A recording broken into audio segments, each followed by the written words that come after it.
Hello दोस्तों, कैसे आप सभी। आप सबका स्वागत है साइंस मैथ एक्सप्लोरर में। दोस्तों इस वीडियो में हम क्या पढ़ेंगे, इस वीडियो में हम ट्रायंगल को पढ़ेंगे, ट्रायंगल और क्लासिफिकेशन ऑफ ट्रायंगल। ठीक है। और दूसरा टॉपिक क्या रहेगा हमारा इस वीडियो में, कोऑर्डिनेटर और क्लासिफिकेशन ऑफ कोऑर्डिनेटर।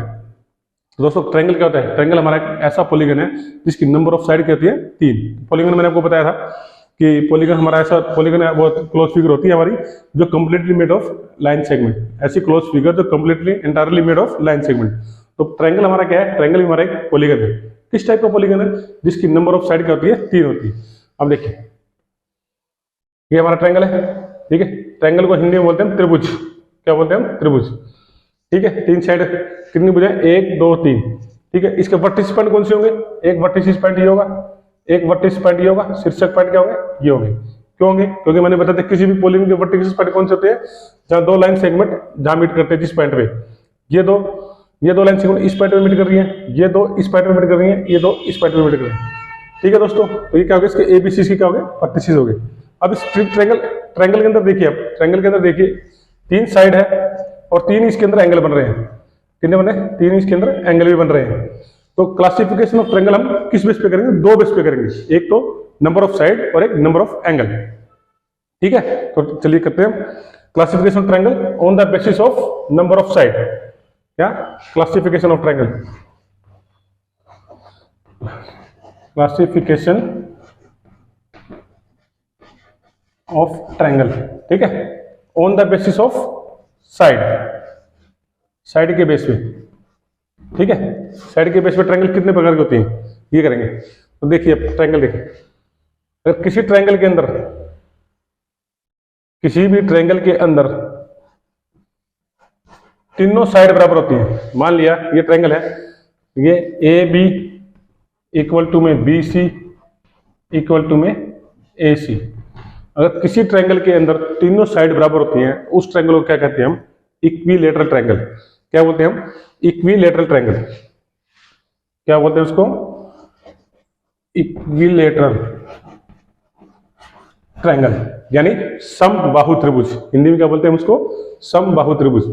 अब जिस ट्रायंगल की त्रिभुज की तीनों भुजाएं बराबर होती हैं, ठीक है, उसके तीनों एंगल भी बराबर होते हैं। ये बात हमेशा याद रखना। जिस ट्रायंगल के तीनों भुजाएं बराबर होती हैं तो उसके तीनों एंगल भी क्या होते हैं, बराबर होते हैं। मान लीजिए ये एंगल ए है, ये एंगल 2 है, ये एंगल 3 है, तो एंगल 1 एंगल 2 इक्वल टू में एंगल 3। किस केस में, जिसकी तीनों भुजाएं बराबर होती हैं। अगर किसी ट्रायंगल के तीनों एंगल बराबर रहते हैं तो उसकी भुजाएं भी हमेशा बराबर रहेगी, याद रखना। ठीक है, तो नंबर एक क्लासिफिकेशन क्या होगा हमारा पहला, कि जिसकी तीनों भुजाएं बराबर होती है। तीनों भुजाएं बराबर होती हैं, तीनों साइड बराबर होती है, उसको क्या बोलते हैं, इक्विलेटरल ट्रायंगल। और इक्विलेटरल ट्रायंगल वो के तीनों एंगल भी हमारे बराबर होते हैं। ठीक है, एक क्लासिफिकेशन दिया गया on the basis of side पे। ठीक है, सेकंड हमारा क्या है, अगर मान लो दूसरा, अगर किसी ट्रायंगल की 2 भुजाएं बराबर होती हैं, किसी ट्रायंगल की 2 भुजाएं बराबर होती हैं। मान लिया कि ए बी इक्वल टू में है ए सी, सिर्फ 2 भुजाएं बराबर है, 2 भुजाएं बराबर हैं, तो इसको क्या बोलेंगे हम, आइसोसेलेस ट्रायंगल। क्या बोलेंगे हम, आइसोसेलेस ट्रायंगल। ठीक है, ये ट्रायंगल का निशान है, isosceles triangle. A B equal to में ए सी, यानी 2 भुजाएं, जिस ट्रायंगल की 2 भुजाएं बराबर होती हैं उसको क्या बोलते हैं हम, आइसोसेलेस ट्रायंगल। हिंदी में बोलते हैं इसको समद्विबाहु। दी का मतलब 2, जिसकी 2 भुजाएं बराबर है, इसको हिंदी में बोलेंगे समद्विबाहु त्रिभुज। ठीक है, अब इसके अंदर 2 भुजाएं बराबर है तो इसके अंदर 2 एंगल बराबर होंगे। वो एंगल 2 एंगल कौन से बराबर होंगे, वो देखिए। मान लीजिए कि इसके अंदर ये भुजा इसके भुजा के बराबर है, ये साइड, ये दोनों साइड बराबर है। ठीक है, जो 2 साइड बराबर है उसके साथ तीसरी साइड को क्या मान लेते हैं, आधार मान लेते हैं। ये मान लिया तीसरी साइड है, इसके साथ जो 2 एंगल बन रहे होंगे वो दोनों के दोनों एंगल बराबर होंगे। तो ये मान लिया एंगल 1 है, ये एंगल 2 है, तो एंगल 1 इक्वल टू में एंगल 2 होगा। कब, जब ये भुजा और ये भुजा या ये साइड बराबर होंगे। मान लिया ट्रायंगल के अंदर ये साइड इसके इक्वल है। ठीक है, मान लीजिए ये 2 साइड इक्वल है, तो तीसरी साइड कौन सी होगी, ये होगी। इस साइड के साथ जो 2 एंगल बन रहे होंगे वो दोनों एंगल हमेशा बराबर होंगे। किसके अंदर, आइसोसेलेस ट्रायंगल के अंदर। अगर 2 भुजाएं बराबर होंगी, जो 2 भुजाएं बराबर होंगी उसके आमने सामने जो कोण बन रहा होगा ना, वो दोनों कोण बराबर होंगे, दोनों एंगल बराबर होंगे। अब मान लिया ये ट्रायंगल है, ठीक है, इस ट्रायंगल के अंदर ये साइड मान लिया इसके बराबर है, ठीक है, तो ये दोनों साइड बराबर होगी, तीसरी साइड कौन सी होगी हमारी, ये होगी। इस साइड के साथ जो एंगल बन रहे होंगे ये दोनों हमेशा क्या होंगे, बराबर होंगे। तीसरी साइड को क्या मानेंगे हम, आधार मानेंगे। सिंपल सा लॉजिक है ये, ठीक है, सिंपल सा। या इसको ऐसे कह सकते हैं कि समान भुजाओं के सामने जो एंगल होंगे वो हमेशा बराबर होंगे, ठीक है। जिस ट्रायंगल की दोनों भुजाएं बराबर होंगी उसको क्या बोलेंगे हम, क्या बोलेंगे, आइसोसेलेस ट्रायंगल या समद्विबाहु त्रिभुज, ठीक है। और उसके अंदर दो एंगल बराबर होंगे, कौन से एंगल बराबर होंगे, दो भुजा के आमने सामने, समान भुजा के जो आमने सामने होंगे, ये भुजा और ये भुजा बराबर है, इसके सामने ये एंगल है, इसके सामने ये एंगल है। या दूसरा तरीका क्या है, जो दो साइड बराबर है, तीसरी साइड को बेस मान लेंगे, और जो तीसरी साइड के साथ जो दो एंगल बन रहे होंगे वो हमेशा बराबर होंगे, किसमें, आइसोसेलेस ट्रायंगल में, ठीक है दोस्तों। तीसरा क्या होगा इसका, अगर किसी ट्रायंगल में तीनों भुजाएं अलग अलग है, मतलब तीनों भुजाएं अलग अलग है, मान लिया ये ट्रायंगल है, ठीक है, ए बी सी, इसके अंदर क्या होगा, A B not equal to B C not equal to A C, इसको क्या बोलेंगे हम, इसको बोलेंगे हम स्केलेन ट्रायंगल। क्या बोलेंगे हम इसको, स्केलेन ट्रायंगल, स्केलेन ट्रायंगल, ठीक है। इसको हिंदी में बोलेंगे विषम बाहु त्रिभुज। और इसके अंदर क्या होगा कि तीनों साइड अलग अलग है, ठीक है, ये तीनों साइड अलग अलग है, तो ये एंगल भी क्या होंगे, अलग अलग होंगे, तीनों अलग अलग होंगे। तो क्या होगा, साइड के बेस पे हम ट्रायंगल को कितने भागों में बांटते हैं, ट्रायंगल को 3 भाग में बांटते हैं। किसमें, अगर तीनों साइड बराबर है उसको क्या बोलेंगे हम, उसे इक्विलेटरल ट्रायंगल यानी समबाहु त्रिभुज, ठीक है, इक्विलेटरल ट्रायंगल। जिसकी दो भुजाएं बराबर है उसे क्या बोलेंगे, आइसोसेलेस ट्रायंगल। और जिसकी तीनों भुजाएं अलग अलग हैं, ठीक है, तीनों भुजाएं डिफरेंट है, उसे क्या बोलेंगे, स्केलेन ट्रायंगल या विषम बाहु त्रिभुज। अगर तीनों साइड बराबर है तो उस ट्रायंगल के तीनों एंगल भी बराबर होंगे। दो साइड बराबर है तो उसके दो एंगल बराबर होंगे। और तीनों साइड अलग अलग है तो सारे एंगल भी अलग अलग होंगे, ठीक है। ये था किसके बेस पे, on the side of basis, side के बेसिस पे ट्रायंगल को हम कितने भागों में बांटते हैं, 3 भागों में बांटते हैं, ठीक है दोस्तों। अब आ जाओ on the basis of angle, ठीक है, किसके बेस पे, एंगल के बेस पे। एंगल, किसी ट्रायंगल के अंदर एंगल कितने होते हैं, ठीक है। अब मान लो ट्रायंगल के एंगल 3 एंगल होते हैं, ट्रायंगल के अंदर 3 एंगल होते हैं। अगर तो एंगल के बेस पे भी हम ट्रायंगल को 3 भागों में बांटते हैं, ठीक है। अगर किसी ट्रायंगल के अंदर तीनों एंगल 90 डिग्री से कम है, या मैं ये कहूं कि ये क्या है, तीनों के एंगल अक्यूट एंगल है, तीनों एंगल अगर 90 डिग्री से कम है या तीनों एंगल अक्यूट है, तो इसको क्या बोलेंगे हम, अक्यूट एंगल ट्रायंगल। क्या बोलेंगे इस ट्रायंगल को हम, अक्यूट एंगल ट्रायंगल, ठीक है। क्या बोलेंगे इसको, अक्यूट एंगल ट्रायंगल। अगर तीनों एंगल 90 डिग्री से कम है, मान लिया एक 60 का, एक 70 का और एक 50 का है, ठीक है, तो क्या बोलेंगे इसको, अक्यूट एंगल ट्रायंगल। अगर किसी ट्रायंगल के अंदर एक एंगल 90 डिग्री का है, अगर एक एंगल भी, क्या बोल रहा हूं, तीनों एंगल नहीं, एक एंगल 90 डिग्री का है, ठीक है, 90 डिग्री एंगल बताने के लिए कैसे बता रहा, सीधा खींच रहे हैं, सीधा खींचिए, मान लो ये एंगल 90 डिग्री है, तो इसको क्या बोलेंगे हम, राइट एंगल ट्रायंगल। क्या बोलेंगे हम इसको, राइट एंगल ट्रायंगल। क्या बोलेंगे, राइट एंगल ट्रायंगल। हिंदी में बोलेंगे इसको हम समकोण त्रिभुज। क्या बोलेंगे, समकोण त्रिभुज। समकोण त्रिभुज होने के लिए तीनों एंगल में से एक एंगल का 90 होना जरूरी है। अगर 90 नहीं होगा तो इसको समकोण त्रिभुज नहीं बोलेंगे, ठीक है।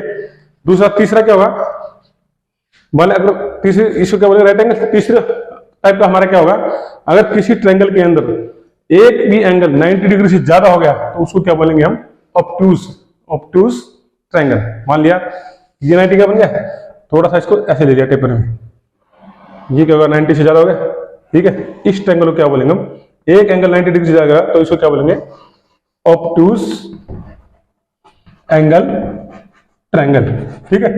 क्या, अक्यूट, राइट और ऑब्टूज। कौन सी ट्रायंगल होगी, एंगल के बेसिस पे, या तीनों साइड 90 डिग्री से कम हो तो उसको बोलेंगे अक्यूट एंगल, और एक एंगल 90 डिग्री का हो गया तो क्या बोलेंगे, राइट एंगल ट्रायंगल। अगर एक एंगल ऑब्टूज हो गया यानी 90 डिग्री से ज्यादा हो गया तो उसे क्या बोलेंगे, ऑब्टूज एंगल ट्रायंगल, ठीक है। अक्यूट का मतलब मैंने एंगल पढ़ाया था, जब भी बताया था कि अक्यूट एंगल किसको बोलते हैं, उन सभी एंगल को अक्यूट बोलते हैं जो 0 से बड़े हो, 90 से छोटे हो, ठीक है। और ऑब्टूज कब रहेगा, 190 से ज्यादा और 180 डिग्री से कम हो। सिमिलरली इसी प्रकार क्या है, अक्यूट एंगल यानी तीनों एंगल 90 डिग्री से कम होने चाहिए। अगर 90 डिग्री एक एंगल 90 डिग्री का तो राइट एंगल ट्रायंगल, अगर एक एंगल 90 डिग्री से ज्यादा है तो ऑब्टूज एंगल ट्रायंगल, ठीक है। ये था हमारा क्या, क्लासिफिकेशन ऑफ ट्रायंगल, ठीक है। क्या था, क्लासिफिकेशन ऑफ ट्रायंगल। ध्यान से समझो और लिखना, इसके नोट्स बनाना, ठीक है। On the basis of side and on the basis of angle, ठीक है। आया तो समझ में? ठीक है, अब अपने टॉपिक पे चलते हैं, क्वाड्रिलेटर। क्या बोलते हैं? क्वाड्रिलेटर, क्वाड्रिलेटरल्स, इसको क्या बोलते हैं? ये कैसा पॉलीगन है? ये भी एक पॉलीगन होता है क्वाड्रिलेटर। कैसा पॉलीगन होता है? ये एक ऐसा पॉलीगन है जिसकी 4 भुजाएं होती हैं। क्या होती है? नंबर ऑफ साइड की होती है 4 होती है। चलो पहले क्वाड्रिलेटर, अब मैं ये फटाफट लिखूंगा मैं, ठीक है। ये 4 भुजाएं वाला एक क्वाड्रिलेटर हो गया, ठीक है। ये वर्टेक्स पॉइंट क्या होंगे? A B C D. इसके अंदर क्या होंगे? 4 एंगल भी होंगे, ठीक है। 4 एंगल के बाद में हम बात करेंगे, पहले 4 साइड की, ठीक है। जो 4 भुजाएं वाला पॉलीगन होगा उसको क्या बोलेंगे हम? क्वाड्रिलेटर। क्या बोलेंगे? क्वाड्रिलेटर को हिंदी में बोलते हैं चतुर्भुज। पॉलीगन को बोलते हैं बहुभुज। और बहुभुज का मतलब जिस बहुभुज के अंदर 4 साइड होंगी, नंबर ऑफ भुजाएं 4 होंगी, उसको हम बोलेंगे क्वाड्रिलेटर या चतुर्भुज, ठीक है, चतुर्भुज। तो अब देखिए इसके अंदर क्या है? 4 साइड है, ठीक है। अब इसके अंदर पेयर ऑफ साइड कितनी है? पेयर का मतलब साइड का जोड़ा कितना है? मतलब एक ये क्या है? ए बी, ठीक है। इसके बाद सामने कौन सा है? D C. ये एक पेयर ऑफ साइड होगी, मतलब पेयर का मतलब जोड़ा, ठीक है। कौन सा साइड होगी? Opposite side. अपोजिट पेयर कितनी होगी साइड के? इसके अंदर 2 होंगे, एक ये और एक ये, ठीक है। एक ये होगा ए डी और बी सी। ये क्या है? Opposite pair of side. क्या है? अपोजिट पेयर ऑफ साइड, यानी ये इसके अपोजिट कौन सी है? ये साइड। इसके अपोजिट कौन सी है? ये साइड। ये क्वाड्रिलेटर के अंदर क्या होता है? 2 पेयर होते हैं अपोजिट साइड के, 2 पेयर अपोजिट साइड के। कौन सा? इसका अपोजिट ए बी का अपोजिट होगा डीसी, ठीक है। और एडी के अपोजिट होगा बीसी, समझ आया ना? तो 4 भुजाएं वालों को क्या बोलते हैं? क्वाड्रिलेटर। आप कहते हैं क्लासिफिकेशन ऑफ क्वाड्रिलेटर। क्या कहते हैं? क्लासिफिकेशन ऑफ क्वाड्रिलेटर, ठीक है। अब किसी क्वाड्रिलेटर के अंदर, अब किसी कोई भी क्वाड्रिलेटर है, ठीक है, अगर उसका एक पेयर अपोजिट पेयर मैं पैरेलल कर दूं, अगर मान लो कि ए बी को डीसी के पैरेलल करता हूं, ऐसा क्वाड्रिलेटर बनाता हूं कि ए बी पैरेलल है किसके? डीसी के, यानी क्या? एक अपोजिट पेयर, अगर किसी क्वाड्रिलेटर का एक पेयर अपोजिट पैरेलल हो जाएगा तो वो क्या बन जाएगा? ट्रेपेजियम बन जाएगा। क्या बन जाएगा? ट्रेपेजियम बन जाएगा। ट्रेपेजियम, ट्रेपेजियम को हिंदी में बोलते हैं हम समलम। क्या बोलते हैं हम उसको? समलम। तो ट्रेपेजियम डेफिनेशन क्या होगी कि ऐसा क्वाड्रिलेटर जिसका एक पेयर, एक अपोजिट पेयर क्या हो? पैरेलल हो। मान लो या तो ए बी पैरेलल हो डीसी के, या ए डी पैरेलल हो बीसी के। दोनों अपोजिट पेयर में से कोई भी एक भी पैरेलल हो गया तो वो क्वाड्रिलेटर क्या बन जाएगा? ट्रेपेजियम बन जाएगा। क्या बन जाएगा? ट्रेपेजियम का मतलब समझ गए? ट्रेपेजियम क्या होता है? ट्रेपेजियम में क्या हो गया कि ऐसा क्वाड्रिलेटर जिसका एक अपोजिट पेयर पैरेलल हो, ठीक है। अभी देखिए, क्या सारे क्वाड्रिलेटर ट्रेपेजियम होते हैं या सारे ट्रेपेजियम क्वाड्रिलेटर होते हैं? थोड़ा सोचिए, ठीक है। कहने का मतलब मेरा ये है, जितने भी क्वाड्रिलेटर हैं वो सारे के सारे ट्रेपेजियम होते हैं। वही क्वाड्रिलेटर ट्रेपेजियम होंगे जिसका एक अपोजिट पेयर पैरेलल होगा। लेकिन जितने भी ट्रेपेजियम है वो सारे के सारे क्या होंगे? क्वाड्रिलेटर होंगे। आगे बात समझ? आगे बात समझ, ठीक है। ट्रेपेजियम समझ गए। अब उसके बाद आता है अपना पैरेललोग्राम, ठीक है। पैरेललोग्राम क्या होता है? पैरेललोग्राम को हिंदी में बोलते हैं हम समांतर चतुर्भुज, ठीक है। समांतर चतुर्भुज, ऐसा क्वाड्रिलेटर, ठीक है, ऐसा क्वाड्रिलेटर जिसके दोनों अपोजिट पेयर पैरेलल हो। मान लो ये ए है, ये बी है, ये सी है और ये डी है, ठीक है। तो क्या होगा? A B parallel to C D और बी सी, ठीक है, पैरेलल टू ए डी। कहने का मतलब क्या होगा? दोनों जिस क्वाड्रिलेटर के, क्या बोल रहा हूं मैं, जिस क्वाड्रिलेटर के दोनों अपोजिट पेयर पैरेलल हो उसको क्या बोलेंगे? पैरेललोग्राम। ये इसके साथ पैरेलल होगी और ये साइड इसके पैरेलल होगी, ठीक है। तो ये क्या कहलाएगी? हमारी पैरेललोग्राम, ठीक है। जितने भी पैरेललोग्राम होते हैं सारे के सारे क्वाड्रिलेटर होते हैं, सॉरी सारे के सारे ट्रेपेजियम होते हैं, बिल्कुल होते हैं। जितने भी पैरेललोग्राम होते हैं सारे के सारे ट्रेपेजियम होते हैं, क्योंकि ट्रेपेजियम के अंदर क्या चाहिए? एक साइड चाहिए, एक तो है इसके अंदर तो दोनों पैरेलल है, ठीक है। जितने भी पैरेललोग्राम होंगे सारे के सारे क्या होंगे? हमारे ट्रेपेजियम होंगे। लेकिन सारे के सारे ट्रेपेजियम नहीं होंगे, सारे के सारे ट्रेपेजियम पैरेललोग्राम नहीं होंगे। सिर्फ वही मतलब ट्रेपेजियम पैरेललोग्राम होगा, उसके दोनों क्या होंगे? दो अपोजिट पेयर क्या होंगे? पैरेलल होंगे, ठीक है। आया समझ? ये सारे के सारे पैरेललोग्राम क्वाड्रिलेटर भी होते हैं, लेकिन सारे क्वाड्रिलेटर पैरेललोग्राम नहीं होते। वही क्वाड्रिलेटर पैरेललोग्राम होगा जिसके दोनों अपोजिट पेयर क्या होंगे? पैरेलल होंगे। आया समझ दोस्तों? ठीक है। इसके बाद अपना आता है पैरेललोग्राम के बाद अपना आता है रेक्टेंगल, ठीक है। रेक्टेंगल क्या होता है? इसको ध्यान से समझिए। रेक्टेंगल,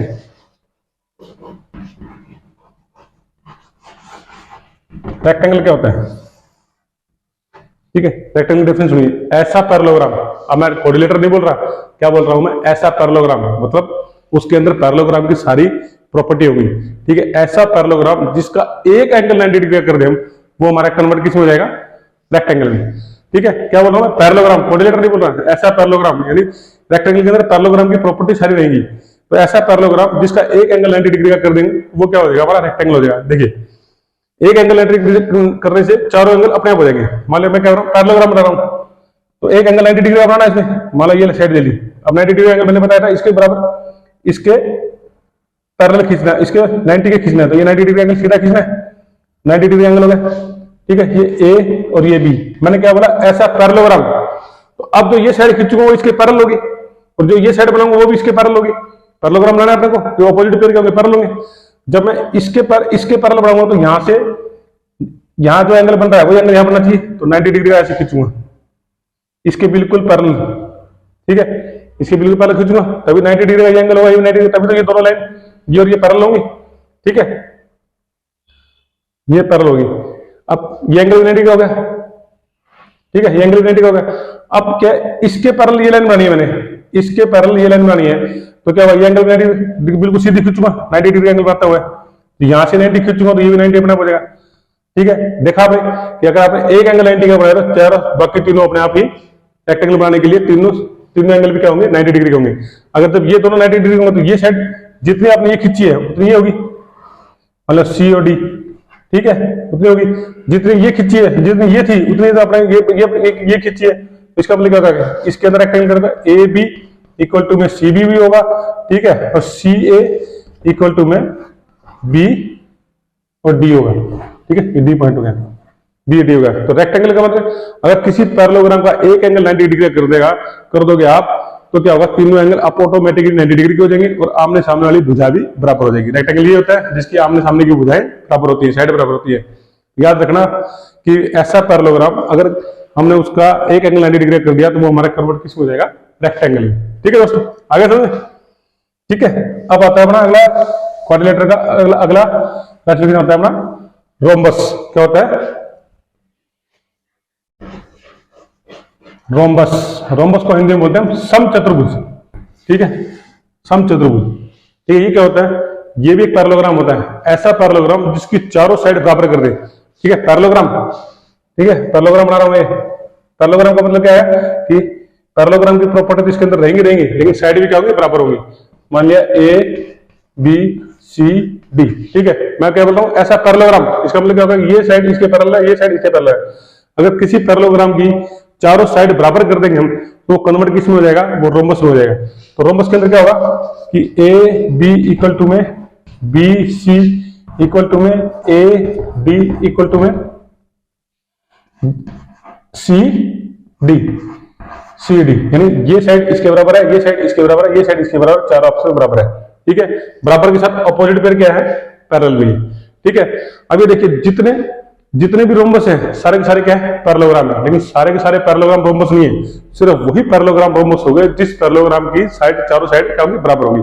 ठीक है, क्या ये रेक्टेंगल है, नहीं, ये रेक्टेंगल भी नहीं है। ठीक है, सारे रेक्टेंगल क्या होते हैं, पैरेललोग्राम होते हैं, सारे रोम्बस क्या होते हैं, पैरेललोग्राम होते हैं, लेकिन सारे पैरेललोग्राम रोम्बस नहीं होते, सारे पैरेललोग्राम रेक्टेंगल नहीं होते। वो पैरेललोग्राम रेक्टेंगल होगा जिसका एक एंगल 90 डिग्री होगा, वो पैरेललोग्राम रोम्बस होगा जिसके चारों साइड क्या होगी, बराबर होगी। आगे समझ। ठीक है, आया समझ। इसके बाद अपना आता है स्क्वायर। इसके बाद अपना क्या आता है, एक स्क्वायर। ठीक है, स्क्वायर को क्या, स्क्वायर को हिंदी में बोलते हैं हम वर्ग। ठीक है, स्क्वायर। स्क्वायर की डेफिनेशन क्या होता है, ऐसा रोम्बस। अब ना मैं पैरेललोग्राम बोल रहा हूं, ना मैं क्वाड्रिलेटर बोल रहा हूं, ना मैं ट्रेपेजियम बोल रहा हूं, ना रेक्टेंगल बोल रहा हूं, क्या बोल रहा हूं, ऐसा रोम्बस। अगर एक रोम्बस है उसका एक एंगल 90 डिग्री कर दे, किसी रोम्बस का एक एंगल 90 डिग्री कर दे, वो क्या किस में कन्वर्ट हो जाएगा, स्क्वायर में कन्वर्ट हो जाएगा। तो रोम्बस है, रोम्बस में मैंने सेम ऐसी होने की बात, एक एंगल 90 डिग्री का लेंगे, ये 90 डिग्री का लेंगे। ठीक है, रोम्बस हमारा क्या होता है, पैरेललोग्राम भी होता है, इसके पैरेलल खींचेंगे तो ये भी 90 डिग्री का खींचेंगे, सेम। ठीक है, ये भी 90 डिग्री का हो जाएगा, ये भी 90 डिग्री हो जाएगा। तो इसके अंदर क्या होगा, ये ए बी सी डी। ठीक है, तो इसके अंदर क्या होगा कि ए बी इक्वल टू में किसके है, डी सी के, बी सी के और ए डी, मतलब ये चारों भुजाएं क्या होंगी, बराबर होगी। क्यों, क्योंकि ये ऐसा रोम्बस है। रोम्बस के अंदर क्या होती है, हमारी चारों भुजाएं क्या होती है, चारों साइड क्या होती है, बराबर होती है। ठीक है। तो क्या होगा ये रोम्बस क्या होगा, ऐसा सॉरी स्क्वायर क्या होगा कि ऐसा रोम्बस जिसका एक एंगल 90 डिग्री कर देंगे तो वो हमारा किस में कन्वर्ट हो जाएगा, स्क्वायर में कन्वर्ट हो जाएगा। ठीक है, स्क्वायर में कन्वर्ट हो जाएगा। तो स्क्वायर के अंदर क्या होगा, जितने भी स्क्वायर है वो क्या है, जितने भी स्क्वायर है वो क्या हमारे रोम्बस है, क्योंकि इसकी चारों साइड बराबर है। ठीक है, रोम्बस का एक एंगल 90 डिग्री करने पे स्क्वायर बनता है।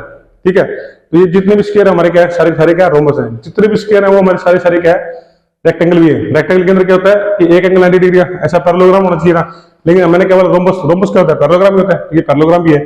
ठीक है, जितने भी स्क्वायर है वो हमारे रेक्टेंगल भी है, जितने स्क्वायर है वो हमारे पैरेललोग्राम भी है, जितने भी स्क्वायर है वो हमारे ट्रेपेजियम भी है, जितने भी स्क्वायर है वो हमारे क्वाड्रिलेटरल भी है। ठीक है, तो ये क्या होगा, स्पेशल टाइप का स्क्वायर का क्या होगा, स्क्वायर क्या होता है हमारा, रोम्बस भी होता है, रेक्टेंगल भी होता है, पैरेललोग्राम भी होता है और क्वाड्रिलेटर भी होता है, ट्रेपेजियम भी होता है। ठीक है, लेकिन क्वाड्रिलेटर क्या है, अगर कोई पैरेललोग्राम कब स्क्वायर होगा, कोई पैरेललोग्राम कब स्क्वायर होगा, पैरेललोग्राम तब स्क्वायर होगा उसके चारों साइड बराबर हो और एक एंगल 90 डिग्री हो। कोई रोम्बस कब स्क्वायर होगा, रोम्बस का एक एंगल 90 डिग्री कर देंगे तो वो क्या हो जाएगा, स्क्वायर में कन्वर्ट हो जाएगा। कोई रेक्टेंगल है वो स्क्वायर कब होगा, रेक्टेंगल के आमने सामने की भुजाएं बराबर होती है, रेक्टेंगल की चारों साइड बराबर करो, यानी उसमें रोम्बस में चारों साइड बराबर करो तब वो स्क्वायर में कन्वर्ट हो जाएगा। समझ बात। तो ये था हमारा क्लासिफिकेशन क्वाड्रिलेटर। क्वाड्रिलेटर को किसमें कन्वर्ट करते हैं, एक ट्रेपेजियम में। ट्रेपेजियम क्या होता है हमारा कि ऐसा क्वाड्रिलेटर जिसके वन पेयर ऑपोजिट साइड क्या होगी, पैरेलल होंगे। उसके बाद क्या था, पैरेललोग्राम। पैरेललोग्राम क्या कैसा क्वाड्रिलेटर है, जिसके दोनों ऑपोजिट पेयर पैरेलल होंगे। फिर क्या था रेक्टेंगल। रेक्टेंगल क्या है, ऐसा पैरेललोग्राम जिसका एक एंगल 90 डिग्री का हो। ठीक है, उसके बाद क्या था रोम्बस। रोम्बस क्या हमारा, रोम्बस ऐसा पैरेललोग्राम जिसकी चारों साइड बराबर है। ठीक है, और स्क्वायर क्या था, एक ऐसा रोम्बस जिसका एक एंगल 90 डिग्री है। जितने भी हमारे स्क्वायर है वो सारे पैरेललोग्राम भी होते हैं, रोम्बस भी होते हैं, रेक्टेंगल भी होते हैं, क्वाड्रिलेटर भी होते हैं और ट्रापेजियम भी होते हैं। ठीक है दोस्तों, आया समझ में जानने। ठीक है, आया क्वाड्रिलेटर क्या है, ये सिर्फ एक आइडिया लिया है हमने क्लासिफिकेशन ऑफ क्वाड्रिलेटर का। ठीक है, अब एक शब्द और चलता है, एक शब्द और है, एक छोटा सा है, रेगुलर पॉलीगन। रेगुलर पॉलीगन ये क्या चीज होती है, पॉलीगन का मतलब आपको पता है, बहुभुज। और रेगुलर पॉलीगन कहते हैं, एक पॉलीगन के अंदर क्या होते हैं, एक पॉलीगन के अंदर साइड भी होती है और उसके अंदर एंगल भी होते हैं। जैसे ट्रायंगल है, ट्रायंगल के अंदर 3 एंगल होते हैं, क्वाड्रिलेटर के अंदर 4 एंगल होते हैं। तो ऐसा पॉलीगन जिसकी नंबर ऑफ साइड इक्वल हो और नंबर ऑफ एंगल भी इक्वल हो, उस पॉलीगन को क्या बोलेंगे हम, रेगुलर पॉलीगन। अब देखो क्या क्या बताया हमने, रेगुलर पॉलीगन ऐसा पॉलीगन जिसके अंदर नंबर ऑफ साइड, मान लो इसके अंदर 3 साइड है। ठीक है, ट्रायंगल है, तीनों साइड भी बराबर हो और इसके तीनों एंगल भी बराबर हो।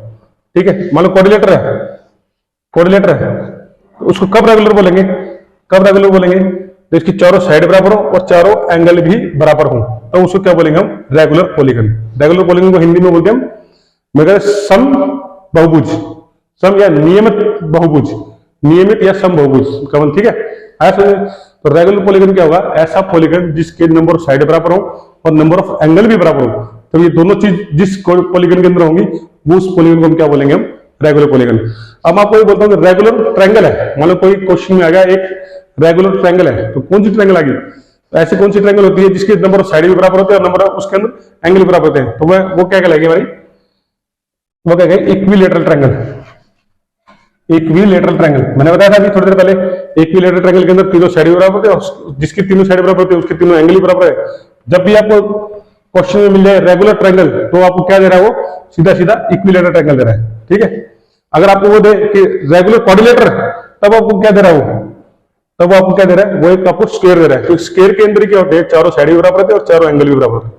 ठीक है, अब आपको दीजिए किसी ने रेगुलर पेंटागन, तो ऐसे 5 भुजाओं और 5 भुजाएं होंगी उसकी। ठीक है, उसकी पांचों की पांचों भुजा बराबर होंगे, जो 5 एंगल होंगे वो 5 के 5 एंगल क्या होंगे, वो उसके अंदर वो भी बराबर होंगे। रेगुलर का मतलब क्या है, रेगुलर पॉलीगन का मतलब क्या है, equal in length, equal in side और इक्वल इन एंगल। ठीक है, ऐसा पॉलीगन जिसकी साइड भी बराबर हो और उसके एंगल भी बराबर हो, उसको हम क्या बोलते हैं, रेगुलर पॉलीगन। ठीक है दोस्तों, आज का टॉपिक हमारा यही समाप्त करते हैं। अगर कुछ अच्छा लगा हो तो चैनल को लाइक करना, सब्सक्राइब करना। हाँ दोस्तों, अगर आपको कुछ और टॉपिक पे वीडियो चाहिए तो मेरा कमेंट बॉक्स सेक्शन खुला है, उसमें आप सिर्फ लिख देना कि सर इस टॉपिक पे हमें समझना है, तो मैं उस पर पहले वीडियो बनाने की कोशिश करूंगा। ठीक है, आज का टॉपिक इतना ही है, इसको ध्यान से पढ़ना, लिखना, अपने नोट्स बनाना और बुक से समझना। ठीक है, अब ये जितना मैंने अब तक पढ़ाया 3 वीडियो के अंदर, जितना मैंने ये 3 वीडियो के अंदर पढ़ाया, ये सारा का सारा कहा बिल्कुल बेस है, ये क्लास 6 में है। ये क्लास 6 के स्टूडेंट के लिए ज्योमेट्री यही खत्म हो जाती है, क्लास 6 के स्टूडेंट के लिए ज्योमेट्री यही खत्म हो जाती है। लेकिन ऐसा नहीं है कि आप आगे तो आने वाली वीडियो मत देखना, आगे वाली वीडियो देखोगे तो आपको आगे बहुत हेल्प करेगी। जितना भी टॉपिक मैंने अब तक कराया ये सब क्लास 6 का है, और जैसे ये जितना ही 6 क्लास में उतना ही 7th में भी है, उतना ही 8th में है। अब ये नहीं कि 7th के लिए मैं अलग कराऊंगा या 8th के लिए अलग कराऊंगा, ये बेसिक मैंने करा दिया, 6 से लेकर 10 तक ये चलेगा। हर टॉपिक जो ज्योमेट्री हर क्लास में स्टार्ट होगी ना, तो उसमें ये पहले सबसे पहले ये टॉपिक आएंगे, सबसे पहले ये बेसिक आएंगे, उसके बाद आगे अलग टॉपिक शुरू होगा। ठीक है दोस्तों, आया समझे? तो आज के लिए इतना ही, ठीक है, थैंक यू।